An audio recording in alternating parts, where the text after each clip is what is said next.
नमस्कार, आप देख रहे हैं भारत एक्सप्रेस और मैं हूं स्नेहा आपके साथ। लोकसभा चुनाव की तारीखों का ऐलान होने के बाद से बीजेपी जातीय से लेकर धार्मिक समीकरण पर विचार कर रही है ताकि ज्यादा से ज्यादा मतदाताओं को अपने पाले में किया जा सके। बता दें कि बीजेपी लगातार भारी बहुमत के साथ लोकसभा चुनाव जीतने का दावा कर रही है। प्रधानमंत्री नरेंद्र मोदी ने भी बीजेपी के लिए 370 और एनडीए गठबंधन के लिए 400 सीटों का टारगेट रखा है। इस लक्ष्य को हासिल करने के लिए बीजेपी समाज के हर वर्ग तक पहुंच बना रही है। तो वहीं इसी कड़ी में बीजेपी अल्पसंख्यक समाज को भी अपने चुनावी अभियान से जोड़ रही है। बता दें कि मुस्लिम बहुल लोकसभा की 100 सीटों को लेकर बीजेपी ने खास रणनीति की तैयारी भी कर ली है। रिपोर्ट के मुताबिक बीजेपी ने मुस्लिम बहुल 100 सीटों पर मोदी मित्रों की तैनाती की है।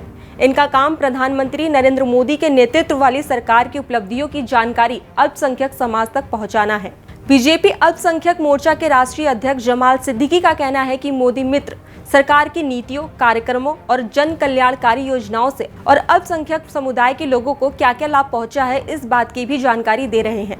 तो वहीं बात करें मुस्लिम बहुल लोकसभा सीटें कहां हैं, तो बीजेपी की तरफ से देश भर में 65 ऐसी लोकसभा सीटों का चयन किया गया है जहां मुस्लिम वोटर्स की संख्या 35% है।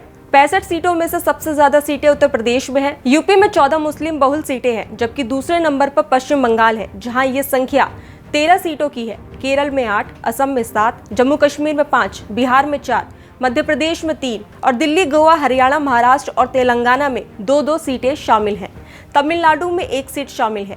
देश में कई लोकसभा सीटें ऐसी भी है जहां मुस्लिम वोटर्स निर्णायक भूमिका में भूले नहीं हो, लेकिन जीत हार का फैसला उनका वोट ही करती है। ऐसी सीटों की संख्या 35 से 40 के आसपास है। इस तरह बीजेपी ने कुल मिलाकर मुस्लिम बहुल इन 100 सीटों को जीतने के लिए खास प्लान बनाया है।